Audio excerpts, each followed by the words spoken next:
السلام علیکم ناظرین، میں ہوں آپ کی میزبان ڈاکٹر عبیرہ بابر. آپ دیکھ رہے ہیں میری بات قاسم علی شاہ کے ساتھ پر خصوصی ٹرانسمیشن جو کہ محرم کے حوالے سے کی جا رہی ہے. اور محرم میں ہم اکثر کوشش یہی کرتے ہیں کہ کوئی نہ کوئی ایسے جو میسج ہمیں کربلا کے واقعے سے ملے ہیں ہم اس سے ریلیٹ کر کے آپ کو آج کے دن میں کیا ہمیں سیکھنے کی ضرورت ہے اس واقعے سے وہ ضرور بتائیں. اور جس طرح سے ہم نے کل کے شو میں بھی واقعہ کربلا کے حوالے سے گفتگو کی ہے، لیکن آج ہم خصوصی طور پر گفتگو کریں گے واقعہ کربلا کے دوران خواتین کی قربانیوں کے علاوہ جب حضرت زینب کربلا کی قیادت انہوں نے سنبھالی اس پورے واقعے کے بعد، وہ کس طرح سے سنبھالی اور جو انہوں نے انقلابی عورت ہونے کا تصور اس وقت میں پیش کیا وہ آج ہمارے لیے کس طرح سے رول ماڈل ہیں. پھر وہاں پر اس واقعے کے بعد جتنی قربانیاں تھیں بی بی سکینہ کی، بی بی زینب کی اور دیگر خواتین کی، اس حوالے سے ہمیں کیا میسج ملتا ہے، یہ سب جاننا بھی ہمارے لیے بہت ضروری ہے. اس کے لیے ہمارے ساتھ گیسٹ تو موجود ہیں، لیکن پہلے شاہ صاحب کو ویلکم کرتے ہیں. السلام علیکم شاہ صاحب، کیسے ہیں آپ؟ وعلیکم السلام، بہت شکریہ. میں گیسٹ کا شکریہ ادا کروں گا کہ وہ آسٹریلیا میں ہوتی ہیں اور پاکستان لکیلی موجود تھیں اور ہمیں موقع مل گیا ان کے ساتھ بیٹھنے کا اور بالخصوص اس موضوع پہ بات کرنے کا. اور ان کا میں نے کچھ کانٹینٹ سوشل میڈیا پہ بھی دیکھا، میں بڑا متاثر ہوا. علی عباس نے جب مجھے متعارف کروایا تو آپ کنٹینیو کیجیے. جی بہت شکریہ. بالکل ایسے ہی ہے. ہمارے ساتھ اس وقت سیدہ عنبر نقوی صاحبہ موجود ہیں، اسلامک اسکالر ہیں، ان سے ہم گفتگو کریں گے. السلام علیکم، کیسی ہیں آپ؟ وعلیکم السلام، الحمدللہ خیریت سے. بالکل بہت بہت شکریہ سب سے پہلے آپ کا ہمارے شو پہ آنے کا. اور جیسا کہ میں نے موضوع شروعات میں ہی ہمارے ویورز کو بتایا کہ ہم نے آج خواتین کے حوالے سے بات کرنی ہے کہ یہ جو ہم امپاورڈ ویمن کی بات کرتے ہیں آج کی، تو اس کا جو ایک رول ماڈل ہے، اسٹینڈرڈ سیٹ ہے، وہ تو بہت پہلے ہو چکا ہے. تو واقعہ کربلا کے حوالے سے اس کانٹیکسٹ میں آپ کس طرح سے اس کو بیان کریں گے؟ جی، بہت اچھا موضوع ہے اور خاص طور پہ ہمیشہ ہم کربلا کے واقعے میں خواتین کا کردار اسی پہ ہی سن رہے ہوتے ہیں پروگرامز، لیکن ویمن امپاورمنٹ کی جو بات ہے اس حوالے سے کم بات کی جاتی ہے. تو آپ نے جیسے کہا سیٹ ہو گئے تھے اسٹینڈرڈز پہلے ہی، لیکن جو اسٹینڈرڈز ہماری اوائل اسلام کی خواتین نے سیٹ کیے تھے اس تک آج تک ہماری عورت نہیں پہنچ سکی. بالکل. جو حضرت ختیجہ سلام اللہ علیہا نے سب سے پہلے سکسیزفل بزنس ویمن کے لیے اسٹینڈرڈ سیٹ کیا کہ بزنس وہ خود کر سکتی ہیں، انڈیپینڈنٹلی کام کر سکتی ہیں، اتنے سارے امپلائیز ان کے انڈر کام کرتے ہیں اور اتنی واسٹ جو بزنس وہ چلا رہی تھیں اپنی سلسلہ، تو وہ آج تک ان میچڈ ہے. اور کتنے عرصے وہ انڈیپینڈنٹلی کام کرتی رہیں. آج کا عرب میں جو عورت ہے وہ بغیر کفیل کے کوئی کام نہیں کر سکتی، بغیر محرم کے کوئی کام نہیں کر سکتی، لیکن وہاں وہ سب کچھ انڈیپینڈنٹلی کر رہی تھیں. نکاح تو ان کا بعد میں ہوا ہے رسول اللہ صلی اللہ علیہ وآلہ وسلم سے، پھر انہوں نے خود ان کو پروپوز کیا. یہ آج کے زمانے میں ہمارے کہاں ہم کہتے ہیں 21ویں صدی میں ہم پہنچ گئے، ہم نہیں سوچ سکتے کہ عورت خود پروپوز کرے. اس پہ کتنے طرح کے الزام عائد کر دیے جاتے ہیں اگر وہ ایسا کرے تو. پھر اس کے بعد حضرت فاطمۃ الزہرا سلام اللہ علیہا، انہوں نے ہر قدم پہ رسول اللہ صلی اللہ علیہ وآلہ وسلم کا ساتھ دیا. ہر جگہ وہ موجود تھیں، چاہے جنگ کا میدان ہو، وہاں زخمیوں کی مرہم پٹی کرنا، ان کو مدد فراہم کرنا، کھانا پرووائڈ کرنا. پھر جتنے لوگ نئے مسلمان ہوئے تھے وہ مسجد میں رہتے تھے، ان کا کھانا حضرت فاطمۃ الزہرا سلام اللہ علیہا کے گھر سے بن کر جاتا تھا. اسی لیے انہیں کہا جاتا ہے کہ چکی پیستے پیستے ان کے ہاتھوں میں چھالے پڑ گئے. کوئی یہ تھوڑی تھا کہ صرف گھر والوں کا کھانا بنانے میں ان کے چھالے پڑ جاتے تھے، سینکڑوں لوگوں کا کھانا روزانہ جاتا تھا ان کے گھر سے. اور پھر حضرت علی علیہ السلام اور حضرت فاطمۃ الزہرا سلام اللہ علیہا کی تربیت میں پرورش پانے والی سیدہ زینب سلام اللہ علیہا، تو ان کو شروع سے اس طرح پالا گیا تھا، ان کی تربیت کی گئی تھی کہ ان سے یہ امپاورمنٹ کا رول پلے کروانا تھا. اب وہاں آپ دیکھیں کہ اتنی ان کو امپاور کروایا گیا، محسوس ان سے کردار ادا کروایا گیا کہ امام موجود تھے ہر موقع پر، لیکن امام ان سے مشورہ کرتے تھے. یہ رول رہا ہے ہمیشہ تمام خواتین کا، چاہے وہ امہات المومنین ہوں ان سے، چاہے فاطمۃ الزہرا سلام اللہ علیہا ہوں، چاہے سیدہ زینب سلام اللہ علیہا ہوں، کہ اتنی کامل شخصیات، اتنے کامل مرد خواتین سے مشورہ کرتے تھے اور اس مشورے پہ عمل کرتے تھے. So that's how empowered women function with empowered men. یہاں کوئی کمپلیکس نہیں ہے. بالکل, یہ بڑا بنیادی ایک دوسرے کو کمپلیمنٹ کرتے ہیں. اچھا, اگر ہم بات کرتے ہیں اسلام کی شروعات سے اب تک ہم دیکھتے ہیں کہ امپاورڈ جو خاتون ہیں وہ کبھی بھی امپاورڈ جو مرد حضرات ہیں ان کے گھر کے, ان کی سپورٹ کے بغیر آگے نہیں بڑھ سکی ہیں. تو اگر ہم امام حسین کے کردار کی بات کریں, ایز فادر, برادر, ہسبینڈ, ان کا کیا کیریکٹر تھا, کس طرح سے انہوں نے بلڈ کیا. ظاہر ہے انہوں نے they have made somebody to do so many things, to achieve so many things. تو آپ کیا سمجھتی ہیں کہ ان کا کیا رول تھا, کیا شخصیت تھی جس کی وجہ سے ان کی جو گھر کی خواتین ہیں وہ اتنی امپاورڈ تھیں؟ یہ بہت اچھا سوال ہے, کیونکہ اس کانٹیکسٹ میں ہم ان کی شخصیت کو بہت کم دیکھتے ہیں. ہم ان کی قربانیوں کا ذکر تو کرتے ہیں, لیکن وہ کس طرح ان کو امپاور کرتے تھے. تو صرف یہ نہیں زبانی باتیں ہوں, ہر جگہ وہ پریکٹیکلی کر کے دکھاتے تھے. اب جیسے امام حسین علیہ السلام اور سیدہ زینب سلام اللہ علیہا کا ریلیشن شپ بہت یونیک ریلیشن شپ ہے. اس سے پہلے تاریخ انسانیت میں اور ایون تاریخ اسلام میں ایک بہن اور بھائی کا ایسا ریلیشن شپ پہلے کبھی نہیں آیا جیسا ان کا تھا. کوئی ہم نے بہن بھائی کا ایسا ریلیشن شپ نہیں دیکھا. حضرت زینب سلام اللہ علیہا کے نکاح نامے میں شرط نکاح لکھوائی گئی تھیں 2 حضرت علی نے, کہ روزانہ زینب حسین سے ملاقات کرے گی کیونکہ وہ بغیر حسین کو دیکھے رہ نہیں سکتی. اور دوسری شرط نکاح یہ لکھوائی گئی تھی کہ جب بھی حسین کو سفر درپیش ہوگا تو زینب اس کے ساتھ جائے گی. تو وہاں اجازت کا کوئی عنصر نہیں تھا کہ شوہر کی اجازت سے جانا ہے, وہ شرط نکاح میں شامل تھا. اور یہ شرط نکاح دیکھیں, آج کوئی عورت کہتی ہے کہ شرط نکاح میں ہماری شرط لکھوائی جائے تو اس پہ کیسے کیسے الزام لگائے جاتے ہیں, لیکن یہ ایک حق ہے جو پروردگار عالم نے عورت کو دیا ہے. وہ شرائط, جو بھی جائز شرائط ہیں, وہ لکھوا سکتی ہے اس میں. تو اس طرح ان کا تعلق پہلے سے قائم تھا.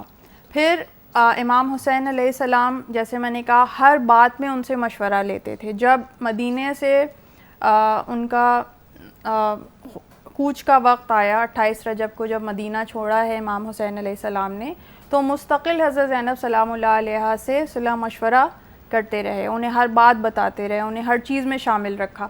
ورنہ نارمل ہمارے مردوں کا کیا طریقہ ہوتا ہے کہ تم عورت ہو, خاموش رہو, گھر میں بیٹھی رہو, یہ مردوں کی بات ہے, اس میں تمہارا کیا کام. امام حسین علی مقام جیسی شخصیت جنہیں کسی کے مشورے کی ضرورت ہی نہیں ہے, وہ عورت سے مشورہ کر کے ہمیں سکھا رہے ہیں کہ جو عقل مند عورت ہے, جو ہوش مند عورت ہے, اس سے مشورہ کیا جائے اور اس مشورے پہ عمل کیا جائے. اور اس کے بعد جب سفر ہے اس میں ساتھ لے کر گئے. ورنہ ہر لوگوں نے کہا, جو اپنے زمانے کے بڑے دانا اور عقل مند سمجھے جاتے تھے, انہوں نے آ کر امام حسین علیہ السلام کو مشورہ دیا کہ آپ جانا چاہتے ہیں جائیں, عورتوں اور بچوں کو کیوں ساتھ لے کر جا رہے ہیں. تو جہاں امام حسین علیہ السلام یہ بتا رہے تھے کہ میرا ارادہ جنگ کا نہیں ہے, اس عمل سے یہ واضح ہو گیا کہ جنگ کے میدان میں عورتوں اور بچوں کا کیا کام. تو ایک طرف تو انہوں نے یہ واضح کیا, دوسری طرف انہوں نے یہ واضح کیا کہ ان کا ایک بہت بڑا رول ہے جو انہوں نے پلے کرنا ہے, لیڈرشپ کا رول. عورتوں کو لیڈرشپ کا رول پلے کرنا ہے آگے چل کے کربلا کے میدان کے بعد, اور ترویج پیغام کربلا کرنی ہے. جو میس کمیونیکیشن کا کام ہے وہ انہوں نے انجام دیا. پہلے کوئی نہ سوشل میڈیا تھا, نہ کوئی اور طرح کا میڈیا تھا, نہ اخبارات تھے, نہ جرائد تھے, نہ چینلز تھے. کیسے وہ نیوز پہنچتی؟ یہ واقعہ ہو گیا رونما. یزید تو چاہتا تھا, اس کے سپاہی چاہتے تھے کہ کربلا وہیں دفن ہو جائے, امام حسین علیہ السلام کی قربانی وہیں ختم ہو جائے. انہوں نے تو کہا ایک باغی ہے جس نے خروج کیا اور ہم نے قتل کر دیا. وہاں سے تو یہ خبر نکلی. ان کا بیانیہ یہ تھا. جو اصل بیانیہ ہے وہ حضرت زینب سلام اللہ علیہا, حضرت ام کلثوم سلام اللہ علیہا, انہوں نے گھر گھر, گلی گلی, کوچے کوچے, شہر شہر پہنچایا. یہ ان کا کام تھا. تو کربلا میں قربانی دی ہے امام حسین علیہ السلام نے, اسلام کو بچایا ہے امام حسین علیہ السلام نے, اور امام حسین علیہ السلام کے پیغام کو بچایا ہے حضرت زینب سلام اللہ علیہا. کیا بات ہے. اچھا, حضرت زینب کی اگر ہم بات کریں تو واقعہ کربلا کے بعد جب انہوں نے قیادت سنبھالی اور ایک انقلابی عورت ہونے کا ایک تصور پیش کیا, کہ آج کی عورت اس مثال قیادت سے کچھ سیکھ سکی ہے؟ سیکھ تو بہت کچھ سکتی ہیں. اگر سیکھنا چاہیں, اور بہت سے آسپیکٹس ہیں جو سیکھنے کی ضرورت ہے. سب سے مین جو پوائنٹ ہے جو قابل رشک ہے, یعنی انسان اٹس مائنڈ بلوئنگ کہ اتنے مصیبتیں گزرنے کے بعد, اتنی تکلیفیں گزرنے کے بعد, اور اپنے ایسے پیاروں کی قربانی دینے کے بعد, یعنی ایسے بھائی, اتنی بھائی سے محبت کرنے والی کہ اپنے بچے ان پہ قربان کر دیے اور ان کو ذرا برابر اس کا کوئی غم نہیں تھا, انہوں نے آنسو نہیں بہائے, لیکن بھائی سے کی جو قربانی ہے وہ بہت بڑی تھی. اس کو دینے کے بعد ایک نارمل جو خاتون, ہماری جیسی جو خاتون ہے, وہ تو اتنا کمزور محسوس کرتی ہے کہ وہ اپنے اس کے اوسان خطا ہو جائیں, وہ اپنی سینسز ہی کھو بیٹھے, اس کے نروز ہی برقرار نہ رہیں. لیکن سیدہ زینب سلام اللہ علیہ, ہمارا سلام ہو ان کی شخصیت پر, کہ نہ صرف یہ قربانیاں دیں, اسے برداشت کیا, جو سفر کی مشکلات تھیں انہیں برداشت کیا, جہاں اتنی تکلیف میں اور بار بار تازیانے مارے جاتے تھے, اور تکلیف, جسمانی تکلیف بھی, بھوک اور پیاس بھی, سب برداشت کرتے ہوئے کوفے اور شام کے درباروں میں گئیں, اور وہاں جب خطبے دیے اور بازاروں میں خطبے دیے تو لوگ کہنے لگے کہ یہ کون ہے جو علی کے لہجے میں بول رہا ہے. کیا بات ہے. تو یہ سبق ہے جو سب سے پہلے ایک عورت سیکھ سکتی ہے کہ you need to be confident, you need to be empowered, you need to believe in yourself, اور پھر آپ اپنے آپ کو پروف کریں, اپنے آپ کو حق پہ ہونا پروف کریں. تو یہ سب طاقت ہمیں سیدہ زینب سلام اللہ علیہ کی شخصیت سے ملتی ہے. اچھا امبر, میں یہ بھی جاننا چاہوں گا کہ آج یہ کریکٹرز اس طرح سے نصاب میں نہیں ہیں, یہ بڑا چیلنج ہے. ایک زمانہ تھا جب ہم پڑھتے تھے نا اپنے 80s 90s کے دور کو, تو ہمارے سلیبس میں ہمارے لوکل ہسٹری کے شودا تھے. 70 سال تو اب ہو گئے, اس وقت تو 40-50 سال ہی گزرے تھے, تو ہماری جنگوں کے شودا تھے, نشان حیدر تھے, اور اس سے ایک جذبہ ملتا تھا. آپ کو لگتا ہے کہ یہ جو اتنے روشن ستاروں کی طرح کردار ہیں, ان کو کہیں نصاب میں شامل کرنا چاہیے, کہ جو جدید دنیا وومن امپاورمنٹ کی بات کر رہی ہے, 1400 سال پہلے, 1300 سال پہلے یہ عملی مثالیں ہمارے پاس موجود تھیں. جی بہت ضروری ہے, لیکن اس کے لیے ضروری ہے کہ ہم اپنی ذہنیت کو بدلیں, ہم ایک غلامانہ ذہنیت میں زندگی گزاریں, کہ ہم یہ سمجھتے ہیں جو انگریز کا ہے, جو گوری چمڑی کا ہے وہ اعلیٰ ہے, ہمارے پاس کچھ بھی ہو وہ ادنا ہے. جب تک ہم اس ذہنیت سے نہیں نکلیں گے ہم ان پہ فخر نہیں کریں گے. تو نصاب میں ہم تبھی انہیں شامل کریں گے جب ہم انہیں قابل فخر سمجھتے ہیں. ہم اپنی چیز کو سمجھتے ہیں یہ مٹی ہے, کوڑا ہے, اس کی اہمیت نہیں سمجھتے, حالانکہ ہمارے پاس ہیرے موجود ہیں. بالکل, ہمیں کسی کو دیکھنے کی ضرورت نہیں ہے. بالکل ایسے ہی. انہوں نے اس وقت خطبات دیے, کانفیڈنس کی بات اس وقت کی, ویمن امپاورمنٹ کی بات اس وقت کی جب یورپ ڈارک ایجز میں تھا, جب یورپ کی کوئی ترقی ایگزسٹ ہی نہیں کرتی تھی. وہاں پہ بھوک تھی, افلاس تھی, اندھیرا تھا, بیماریاں تھیں, سائنس کو وہ سوچ ہی نہیں سکتے تھے سائنسی ترقی کا. وہ عربس کو دیکھتے تھے کہ ان کے پاس ترقی, اور انہیں میجیشینز کہتے تھے, جادوگر, کہ ان کے پاس دوربین اور ایسی ایسی چیزیں اور ساری وہ ہوتی تھی, اور پھر آئے اور چوری کر کے لے کے گئے ہیں باقاعدہ. جو ڈاکیومنٹریز بھی BBC پہ موجود ہیں کہ ساری سائنٹیفک انوینشنز جو ہیں وہ پیرالل پہلے عربس کر چکے تھے, they just copied it, copy paste پورا کیا ہے انہوں نے.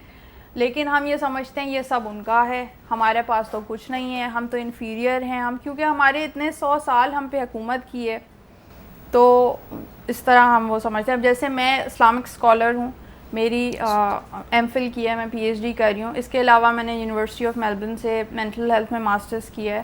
تو لوگ اس کو اتنی اہمیت نہیں دیتے اسلامک اسکالر ہونے کو. وہ جب یہ سمجھتے ہیں آسٹریلیا سے آئے ہیں, وہاں کی پڑھی ہوئی ہیں, وہاں پریکٹس کرتی ہیں, اس کو زیادہ اہمیت دیتے ہیں, کیونکہ ہماری ذہنیت یہ ہے کہ ہم اس کو اعلیٰ سمجھتے ہیں. بالکل ٹھیک ہے. اچھا, ایک چیلنج آج کے زمانے کا بڑا چیلنج ہے, لوگوں کو اپنا پرابلم اور اپنا مسئلہ بہت بڑا لگتا ہے. میں ہمیشہ یہ اپنے ارد گرد کو مشکل میں ہوتا ہے اس کو میں بتاتا ہوں کہ تمہارا پرابلم کربلا کے چیلنج سے بہت چھوٹا چیلنج ہے, بہت بڑا چیلنج ہے.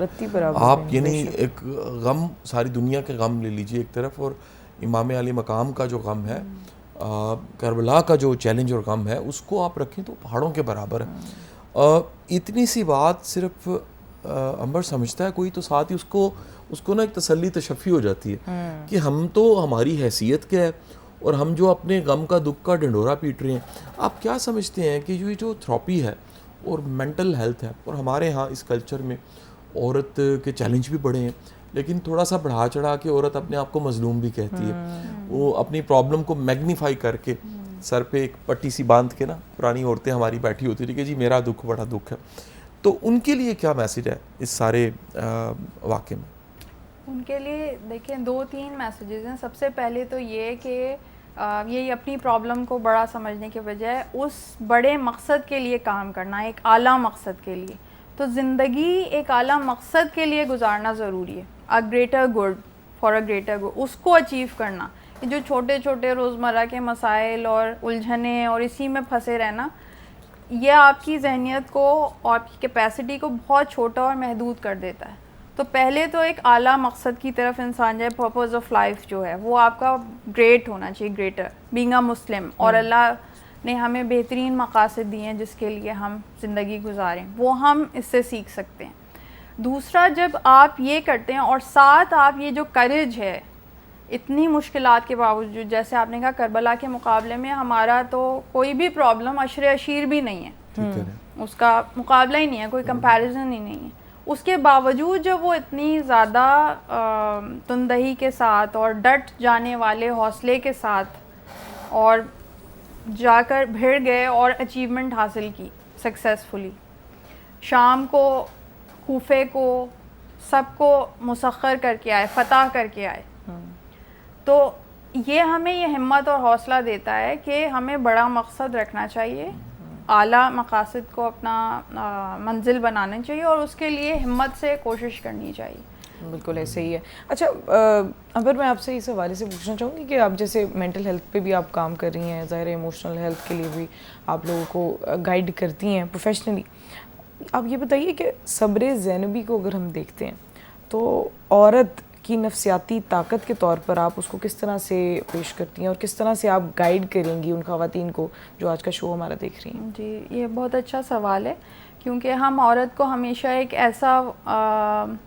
ایسے انسان کے طور پہ پیش کرتے جو کمزور ہو, لیکن حضرت زینب سلام اللہ علیہا نے یہ ثابت کر کے دکھایا کہ جو عورت ہے وہ اگر ماں کے رول میں ہے تو بھی طاقتور ہے, بہن کے رول میں تو بھی طاقتور ہے, ایز اے لیڈر ہے, سالار قافلہ ہے تو بھی طاقتور ہے. بے شک. اور جو صبر زینبی کی آپ نے بات کی ہے وہ کہاں سے آتا ہے, وہ جو ہر عورت سیکھ سکتی ہے. ہم بہت سے لوگ یہ کہتے ہیں وہ تو حضرت زینب تھی, ہم وہ نہیں بن سکتے, لیکن جو وہاں جو ان کا منبع ہے طاقت کا, سرچشمہ جو ہے وہ آ رہا ہے جو اللہ نے ہر عورت کے اندر رکھا ہے, ایک ماں کے اندر رکھا ہے. جو ایز اے سائیکالوجسٹ میں اگر اس کو ڈیفائن کرنا چاہوں تو جب ہم قربانی دیتے ہیں اور صبر کرتے ہیں, دوسرے کو دیتے ہیں, لینے سے زیادہ دینے پہ توجہ دیتے ہیں, تو ہمارے اندر جو ہارمون ریلیز ہوتا ہے سیروٹونن, وہ ہارمون ہے جو آپ کو سیٹسفیکشن دیتا ہے, طمانینت دیتا ہے, طاقت دیتا ہے. اور نارملی جو دنیا ہے وہ ڈوپامین کے پیچھے بھاگتی ہے کہ لطف مزہ وہ لینے والی چیزوں کے بعد ریلیز ہوتا ہے, یہ دینے سے ریلیز ہوتا ہے. یہ آپ کو طاقت دیتا ہے, اور یہ ماں میں اٹ موسٹ لیول پہ ہوتا ہے سیروٹونن.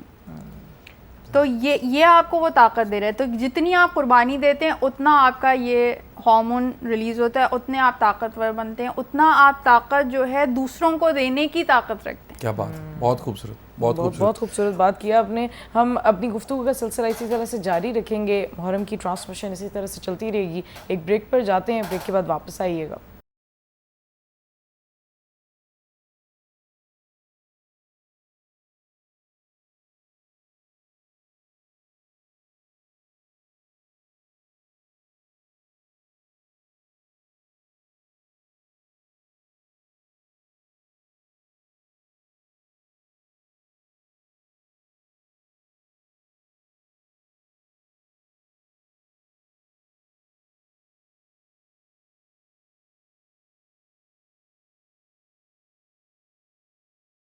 آپ دیکھ رہے ہیں میری بات قاسم علی شاہ کے ساتھ. بریک پہ جانے سے پہلے ہماری گفتگو ہو رہی تھی سیدہ عنبر نقوی سے اس حوالے سے کہ سائیکولوجیکلی کیا اسپیکٹس ہیں جو ہم آج کی جو خاتون ہیں وہ سیکھ سکتی ہے جو اس وقت کی خواتین ہیں, ان کی قربانیوں سے, ان کی حیا, ان کی جرت, ان سب سے کیا کوئی میسیجز ہیں جو ہم آج بھی امپلیمنٹ کریں تو آج کی خواتین بھی بہت امپاورڈ ہو سکتی ہیں.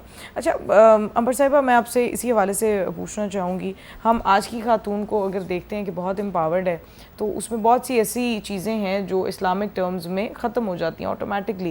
ہم قبول ہی نہیں کرتے ہیں کہ اگر کوئی خاتون امپاورڈ ہے تو وہ پردے میں کیسے ہو سکتی ہے, وہ حجاب میں کیسے ہو سکتی ہے. ہم ابھی بھی کہیں نہ کہیں پر بہت اس میں چیزیں ہیں کہ ہمیں وومن امپاورمنٹ چاہیے تو وہ مردوں جیسی دکھنی چاہیے, مردوں کی طرح اس کو ہونا چاہیے. اگر ہم سیدہ زینب کی بات کرتے ہیں تو حیا اور جرت کا جو حسین امتزاج ہے, ان کی پرسنالٹی سے ہمیں کیا ملتا ہے, اس حوالے سے آپ کیا بتانا چاہیں گی؟ جی, یہ ایک مسکنسیپشن ہے, اور میں تو ویسٹ میں رہتی ہوں, وہیں پہ ڈفرینٹ کنٹریز میں ٹریول کرتی ہوں, تو ان کے لیے ایک یہ بڑی حیران کن بات ہوتی ہے کہ ایک عورت حجاب میں ہے اور وہ اس طرح ورکنگ ویمن ہے, اتنے سارے پلیٹ فارمز پہ جو ہے وہ ریپرزینٹ کر رہی ہے کمیونٹی کو, because I work there as a community leader as well. تو ان کے لیے ایک بڑا یہ شاکنگ ہوتا ہے, کیونکہ ان کے خیال سے حجاب وہ لیتی ہے جو اوپریسڈ عورت ہے, جس کو میاں یا باپ یا بھائی زبردستی حجاب اڑاتا ہے, اس لیے وہ حجاب اوڑھتی ہے. تو یہ مسکنسیپشن وہاں بھی اسی طرح, اور ہمارے ہاں بھی یہی سمجھا جاتا ہے کہ جو حجاب کر رہا ہے وہ بیکورڈ ہے, وہ ایک ایسے, اور یہ بہت بڑا المیہ لائف سٹائل سے آ رہا ہے. بالکل. تو ایک تو سب سے بڑی بات یہ ہے کہ ہمارے ہاں رول ماڈلس کی کمی ہے, ایسے لوگ ہیں ہی نہیں جو ریپرزینٹ کریں, تو موسٹلی پھر اسی سے کانسیپٹ بنتا ہے.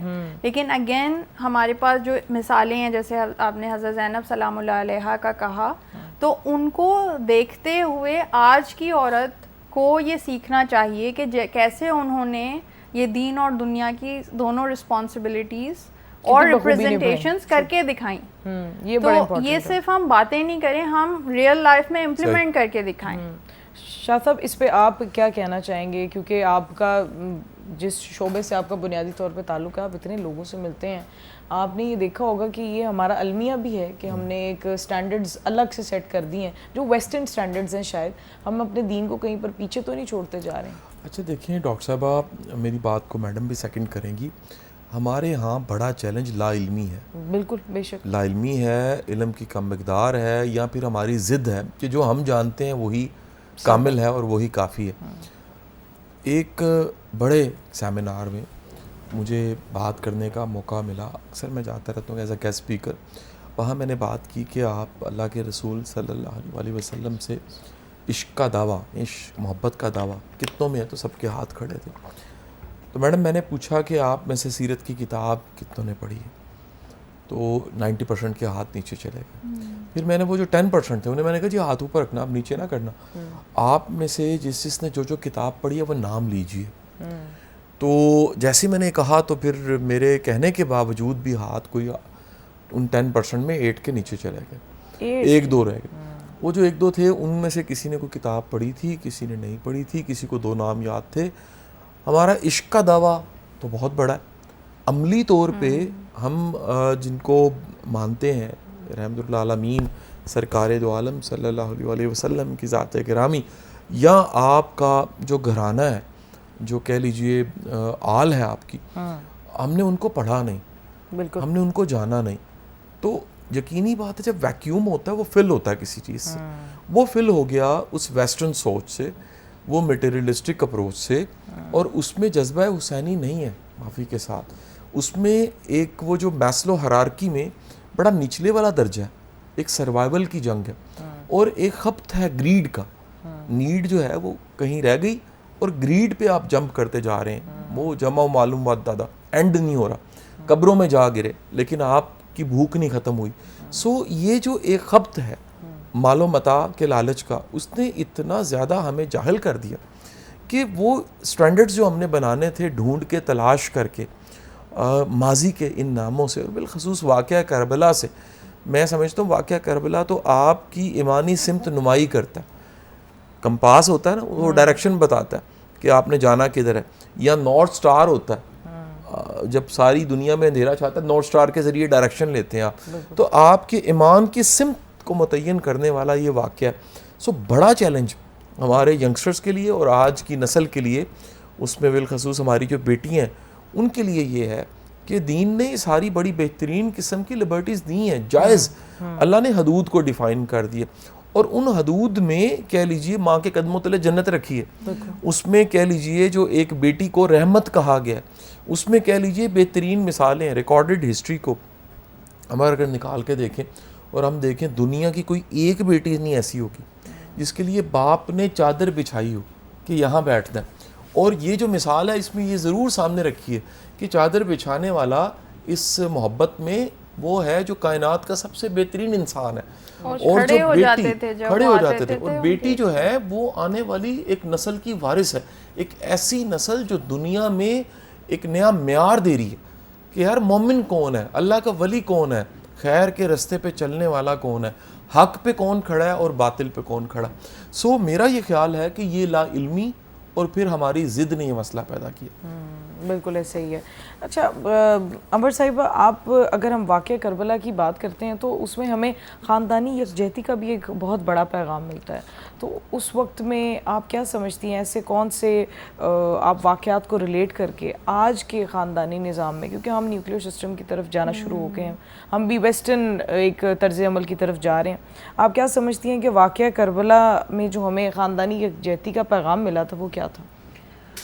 جی, خاندانی یکجہتی وہاں تو اس لیول پہ ہے کہ جو سوتیلے رشتے ہیں وہ بھی جان قربان کرنے کے لیے تیار ہیں, اور نہ صرف تیار ہیں, انہوں نے جان قربان کی, اور صرف اپنی نہیں کی, پوری نسل قربان کر دی. جیسے کہ حضرت عباس علمدار, وہ سوتیلے بھائی تھے حضرت امام حسین علیہ السلام کے. حضرت زینب سلام اللہ علیہ کے سوتیلے بھائی ہیں, سب ان سے ان کا سوتیلا رشتہ ہے. جو ام البنین ہے ان کی والدہ, وہ ان کی سوتیلی ماں ہیں, لیکن جب وہ شادی ہو کے آئیں تو انہوں نے کہا میں تمہاری ماں بن کے نہیں آئی, کنیز بن کے آئی. اور انہوں نے اپنے بچوں کو یہ سکھایا کہ تم نے انہیں بھائی نہیں کہنا, آقا کہنا ہے. تو وہ ہمیشہ انہیں آقا حسین کہتے تھے. اور انہوں نے اپنے ام البنین, ان کا نام ہی ام البنین اس لیے, بنین کہتے ہیں چار کو, یعنی چار بیٹوں کی ماں. تو چار جوان بیٹے انہوں نے امام حسین علیہ السلام پہ قربان کر دیے, اور شروع سے ان کی پرورش ایسے کی تھی کہ انہیں قربان ہونا ہے. اور صرف یہ نہیں کہ قربان کیے, اس قربانی پہ فخر تھا, ناز تھا, اس طرح کہ یہ نہیں کہ کوئی غرور ہو, بلکہ ایک عقیدت کے ساتھ انہوں نے یہ کر کے دکھایا. لیکن جو سبق سیکھنے والے, اب ہم اس سے کیسے ریلیٹ کریں, تو ہم تو سوتیلے کیا, ہم تو سگے رشتوں میں بھی ابھی جو ہے آپا دھاپی ہے, نفسا نفسی ہے. اس کی وجہ کیا ہے اگر ہم اسے صحیح کرنا چاہیں, کیونکہ ہر ایک جو ہے وہ سیلفش ہو کے سوچتا ہے.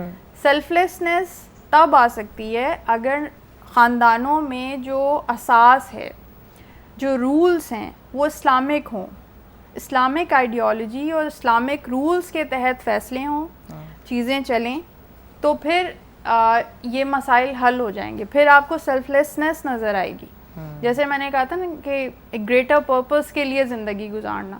تو ابھی خاندانوں میں جو سسٹم چلتا ہے وہ خاندانی روایات کے مطابق چلتا ہے. ہمارے خاندان میں یوں ہوتا ہے, ہماری روایات یہ ہیں, ہمارا کلچر یہ ہے, ہماری ثقافت یہ, ہمارے باپ دادا ایسے کرتے تھے. Nobody refers to Quran, nobody refers to اسلام, کہ اسلام کا یہ اصول ہے, اسلام ہمیں یہ کہتا ہے, اس لیے ہم ان سے فالو کر رہے ہیں. امام حسین علیہ السلام, حضرت زینب سلام اللہ علیہ میں اتنی محبت تھی, اس لیے ہم آپس میں اس طرح محبت سے رہ رہے ہیں. اس طرح نہ ہم سیکھتے ہیں نہ اسے امپلیمنٹ کرتے ہیں.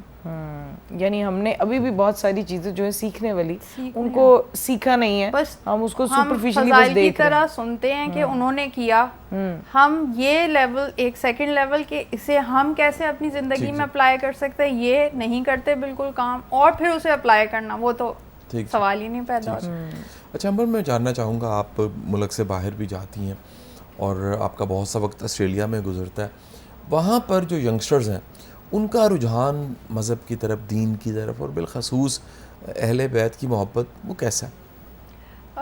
ان کا رجحان کچھ تو ہیں جو اچھی تعداد ہے, جو صحیح طرح سے, اور جیسے آج کل کے جو اصول اور معیار ہیں جو کہ وہ انٹلیکٹ کو فالو کرتے ہیں, وہ دلیل مانگتے ہیں, وہ علمی بات کو پسند کرتے ہیں, جنہیں وہ چیزیں مل جاتی ہیں اور جو اس چیز کی تلاش میں, تو وہ تو صحیح ہیں, کنیکٹڈ ہیں.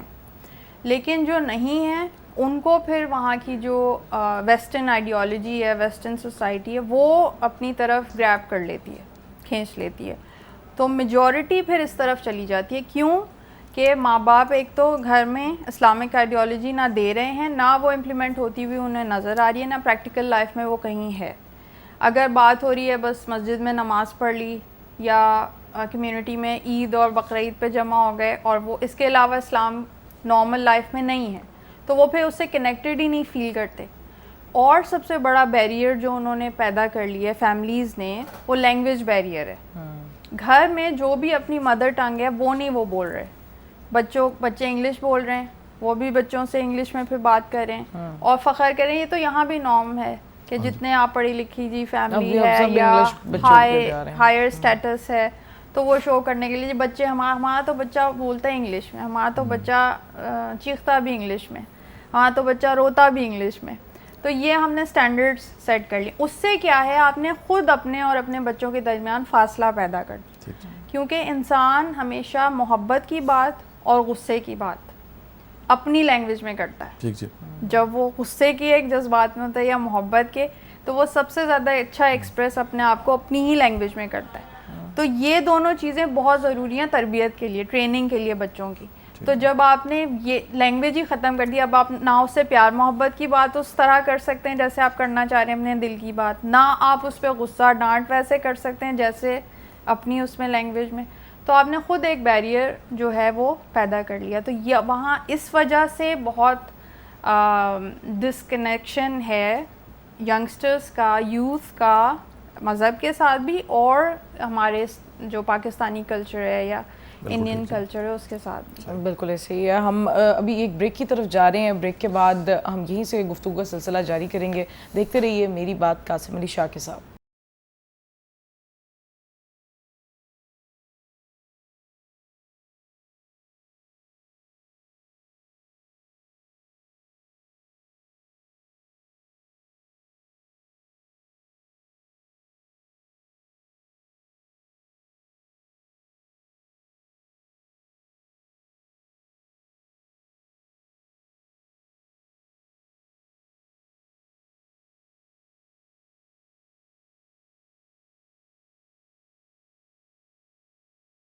بریک کے بعد آپ ایک بار پھر دیکھ رہے ہیں میری بات قاسم علی شاہ کے ساتھ پر. ہماری محرم کی اس وقت ٹرانسمیشن جاری و ساری ہے, اور آخری حصے میں ہم عنبر نقوی صاحبہ سے یہ پوچھنا چاہیں گے کہ کربلا کے واقعے سے آپ ایمان اور عمل کے درمیان جو رشتہ ہے وہ کیسے مضبوط ہو سکتا ہے اس واقعے کے کانٹیکس میں؟ جی, سب سے زیادہ جو میں جب اس واقعے کو قرآن سے ریلیٹ کرتی ہوں, تو جو سورہ عصر ہے, مشہور مختصر سورہ قرآن کا, جس میں پروردگار عالم فرما رہا ہے کہ آخری آیت میں کہ وَتَوَاصَوْا بِالْحَقِّ وَتَوَاصَوْا بِالصَّبْرِ, کہ وہ انسان خسارے میں, وَالْعَصْرِ إِنَّ الْإِنسَانَ لَفِي خُسْرٍ, عصر کی قسم, زمانے کی قسم کہ انسان خسارے میں, یعنی میجورٹی جو ہے, اکثریت, وہ خسارے میں ہے, لاس میں ہے.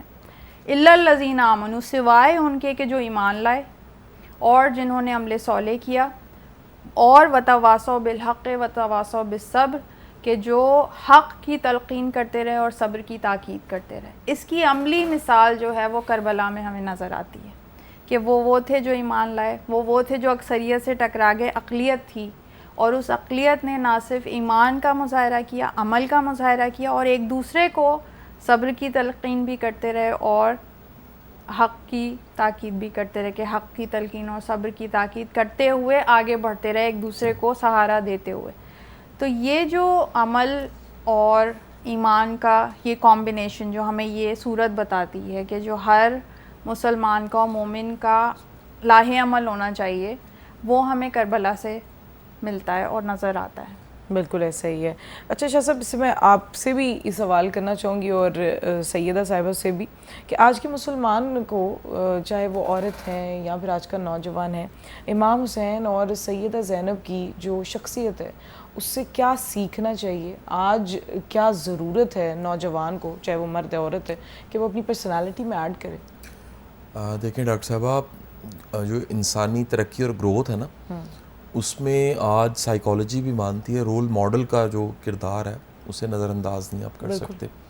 یعنی آپ کے سامنے اگر کوئی رول ماڈل ہے، انسپریشن ہے، آپ کے سامنے کوئی بہتر مثال ہے، آپ کے سامنے کوئی پریکٹیکل ایگزامپل ہے، عملی نمونہ ہے، تو آپ کی جو سپیڈ ہے وہ آپ کی سول کا ایک سفر ہے، روح کا سفر ہے، آپ کی ایک تزکیہ کے حوالے سے ایک پورا جرنی ہے، آپ کا ایک پیک پرفارمر ہونا ہے، آپ کا کوئی امپیکٹ کریٹ کرنا ہے، وہ بڑھ جاتا ہے.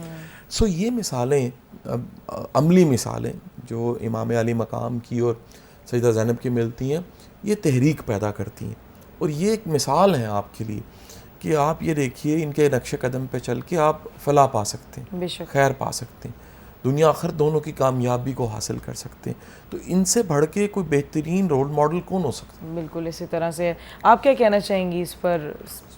اس میں جو سب سے اہم عنصر ہے وہ تو رول ماڈل کا انہوں نے کہا ہی کہ ان کو ایز اے رول ماڈل رکھنا اور اسے فالو کرنا.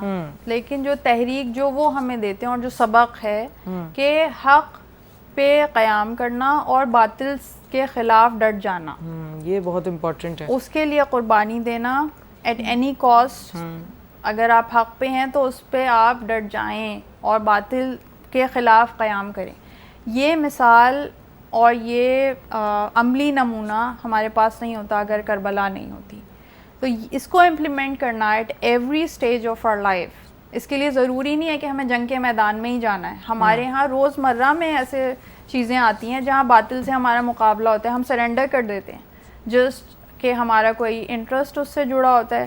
ہمیں یہ ڈر ہوتا ہے ہمیں نکال دیا جائے گا یا ہمیں مالی نقصان ہو جائے گا یا ہم یہ کہیں گے تو وہ ناراض ہو جائے گا.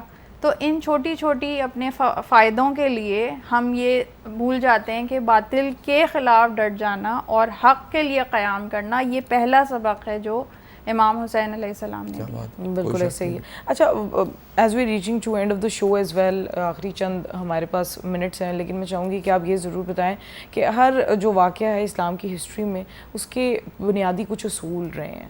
واقعہ کربلا کے حوالے سے اگر ہم دیکھیں تو کون سے ایسے وہ اصول تھے جس کے اوپر کمپرومائز نہیں کیا گیا تو آج اسلام کا جھنڈا آج بھی بلند ہے؟ ان شہادتوں کے بعد بھی وہ تمام جو شہید ہیں آج بھی زندہ ہیں. آپ اس حوالے سے کیا بتانا چاہیں گے کہ وہ کون سے ایسے اصول تھے جو آج بھی زندہ رہنے بہت ضروری ہیں؟ بہت اچھا سوال ہے. 3 ایسے اصول ہیں. پہلی چیز یہی جو میں نے کہا کہ باطل کے خلاف ڈٹ جانا، حق کے لیے، حق پہ ڈٹ جانا باطل کے خلاف، پہلی چیز.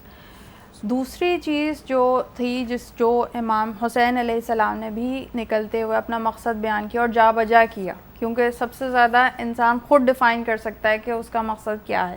تو انہوں نے کہا کہ میں کیوں نکل رہا ہوں، میں امت کی اصلاح کے لیے نکل رہا ہوں، امر بالمعروف اور نہی عن المنکر کے لیے نکل رہا ہوں، یعنی نیکی کی ہدایت دینے اور برائی سے روکنے کے لیے نکل رہا ہوں. تو ان کا یہ پورا قیام اس لیے تھا. اور رسول اللہ صلی اللہ علیہ وآلہ وسلم نے فرمایا کہ جن قوموں میں امر بالمعروف اور نہی عن المنکر ختم ہو جاتا ہے ان قوموں پر عذاب نازل ہوتا ہے. جن قوموں کے اچھے لوگ، نیک لوگ یہ کام کرنا چھوڑ دیتے ہیں ان پہ عذاب نازل ہوتا ہے. ہم ہر وقت یہ سوال کر رہے ہوتے ہیں ہمارے اوپر اتنے عذاب کیوں، ہمارے اتنی پرابلمس کیوں ہیں، ہمارے ساتھ اتنے مسئلے کیوں ہیں. دس از دا روٹ کاز. ایک یہ. اور تیسری چیز یہ کہ اسلامی جو اصول ہیں، جو خصوصیات ہیں، وہ امام حسین علیہ السلام نے اپنی شخصیت میں پہلے امپلیمنٹ کر کے دکھائیں اور اس پہ قائم رہے. وہ چاہے سچ بولنا ہے، وہ چاہے مظلوم کی حمایت کرنا ہے، وہ چاہے ظالم کے خلاف ڈٹ جانا ہے، وہ چاہے مظلوم کی حمایت کرنا اور دشمن کی مدد کرنا ہے. دشمن کو پانی پلانے والے امام حسین علیہ السلام ہیں کہ جب وہ آئے ہیں وہ ان کا راستہ روک رہے ہیں، وہ انہیں کہہ رہے ہیں کہ آپ آگے نہیں جا سکتے. وہ کہہ رہے ہیں باقی بعد میں کریں گے باقی باتیں، میں یہ دیکھ رہا ہوں کہ تم اور تمہارے جانور پیاسے ہیں, تمہارا لشکر پیاسا ہے, پہلے ہم تمہیں پانی پلائیں گے, سیراب کریں گے, پھر کوئی اور بات کریں گے. تو یہ جو اخلاق ہے, جو اسلامی اخلاق, وہ پہلے خود امپلیمنٹ کرنا اپنی ذات پہ اور پھر اس کی ترویج کرنا. ہائی ویلیوڈ, آپ ہائی مورلس کے ساتھ جب کچھ کر رہے ہوتے ہیں تو ڈیفینیٹلی وہ victory is something else, but اس کو, اس جنگ کو کتنی گریس کے ساتھ آپ نے گزارنا ہے وہ بہت امپورٹنٹ ہے. شاہ صاحب جانے سے پہلے میں چاہوں گی کہ آج کی جو بک ریکمنڈیشن ہے وہ آپ ضرور شیئر کیجیے. امبر, ہمارے پروگرام کے اختتام پہ ہم ایک کتاب کا تذکرہ کرتے ہیں, اور دراصل یہ کتاب کا تذکرہ کتاب پڑھنے کی تحریک پیدا کرنا مقصد ہے. آج کی جو ہماری کتاب ہے وہ زوبیہ انور صاحبہ کی کتاب ہے, عکس ذات کے نام سے. کچھ ہی عرصہ پہلے اس کتاب کو میں نے پڑھا, اور اس کتاب کے جو ملفوظات ہیں وہ کمال کے ملفوظات ہیں, اور میں سمجھتا ہوں کہ زوبیہ انور صاحبہ پہ کوئی رب کا کرم ہے جی ایسا. ان کے جو تحریر ہے, اس تحریر کی جو لائنیں ہیں, پیراگرافس ہیں, جو کانسیپٹس ہیں, اس کی مثال نہیں ملتی. چند دن پہلے اس کتاب کی تقریب رونمائی بھی فاؤنڈیشن میں ارینج کی گئی, اور بڑے اچھا بولنے والے اور علم کو, فہم کو جاننے والے انہوں نے اس پہ تبصرہ کیا. تو زوبیہ انور صاحب کی اس کتاب کو جو عکس پبلشر نے پرنٹ کیا, آپ ضرور پڑھیے. اس میں اب ایک اور اس کتاب کے بارے میں آپ کو میں کہہ رہا ہوں, میرا کلیم کہ آپ اس کو کسی بھی صفحے سے کھولیں گے آپ کو اس میں سے کچھ نہ کچھ میسج ضرور ملے گا. بہت شکریہ. بہت بہت شکریہ شاہ صاحب آپ کا. لیکن جانے سے پہلے میں چاہوں گی کہ آپ کوئی پیغام دینا چاہیں گی امبر نقوی صاحبہ تو پلیز شیئر کیجیے. واقعہ کربلا کے حوالے سے آج کے نوجوان کے لیے, پاکستان کے حوالے سے, سیاسی, سماجی, نفسیاتی طور پر ہمیں کیا میسیجز ملتے ہیں واقعہ کربلا سے, اور ہمیں کس طرح سے ان پہ امپلیمنٹ کرنا چاہیے؟ سب سے زیادہ جو میسیج ہے سب کے لیے ہے, ناٹ اونلی ٹو یوتھ بھی اس میں شامل ہے, ہمارے بڑے بھی. جس طرح سے ہم ہر چیز کو اب فار گرانٹیڈ لینے لگیں, اور یہ بھی جو ایک روٹین بنتی جا رہی ہے, کربلا کے پروگرامز ہونا, اس پہ بات ہونا, 10 دن ذکر کرنا اور بس پھر آگے بڑھ جانا. تو وہ چیزیں سمجھنا, عقیدت سے سننا اور اسے امپلیمنٹ کرنا لائف میں, دیٹس ریئلی ویری امپورٹنٹ. اور اگر ہم یہ نہیں کریں گے تو ہم اور قوموں کے مقابلے میں جیسے ابھی تک پیچھے ہیں ایسے ہی پیچھے رہیں گے. اگر ہمیں آگے بڑھنا ہے تو ہمیں ان ساری تعلیمات کو سیکھنا, سمجھنا اور اپنی زندگی میں امپلیمنٹ کرنا ضروری ہے. بالکل ایسے ہی ہے. شاہ صاحب آپ کا کیا پیغام ہوگا؟ دیکھیے جی, میں یہ سمجھتا ہوں کہ جن سے آپ عقیدت اور محبت کا اظہار کر رہے ہیں محرم میں, ان کی ذات کی خوبیوں کو اپنائیے. یہ فیض ہے, یہ ایک اللہ کا کرم ہے کہ آپ جن کے قدموں کی خاک بننا چاہتے ہیں ان کی کچھ صفات آپ میں آ جائیں, اور اس کے لیے دعا بھی مانگیے کہ اللہ ایسی خوبیاں آپ میں پیدا کرے جو اللہ کو خود بھی پسند ہے. بالکل ایسے ہی. بہت بہت شکریہ شاہ صاحب آپ کا بھی, اور نقوی صاحبہ آپ کا بھی بہت بہت شکریہ. اور اس پیغام کے ساتھ کہ ہم واقعہ کربلا سے بہت کچھ سیکھیں, اور سیکھنے کے بعد نہ صرف اس کو سیکھیں, اپنی زندگی میں امپلیمنٹ کریں, اپنے آپ کو شخصی طور پر بھی بہتر بنائیں. نہ صرف ہمیں یہاں سے ایک مذہبی پہلو سے ہماری ایک عقیدت ہے, بلکہ اس کے ساتھ ہی ساتھ سیاسی, سماجی, نفسیاتی پہلو بھی بہتر ہو سکتے ہیں اگر ہم واقعہ کربلا سے اور واقعہ کربلا کی قربانیوں سے بہت ساری چیزیں سیکھ سکتے ہیں. نہ صرف ہمیں وہاں سے صبر کی ایک تلقین ملتی ہے, بلکہ اس کے ساتھ ہی ساتھ ہمیں وہاں سے قیادت کی بھی سارے رولز, ریگولیشنز اور ڈیکورمز ملتے ہیں کہ ہمیں اپنے مورلز پہ بھی کبھی کمپرومائز نہیں کرنا چاہیے. ہم اگر حق کی جنگ پر آگے بڑھے ہیں تو کبھی بھی ہمیں اپنا قدم پیچھے نہیں لے کر جانا چاہیے. اور اسی اینڈ نوٹ کے ساتھ اپنی میزبان ڈاکٹر ربیرہ بابر کو اجازت دیجیے. انشاءاللہ بہت جلد میری بات قاسم علی شاہ کے ساتھ دوبارہ سے آپ کے ساتھ ملاقات ہوگی. اپنا اور اپنے ارد گرد تمام لوگوں کا بہت بہت خیال رکھیے.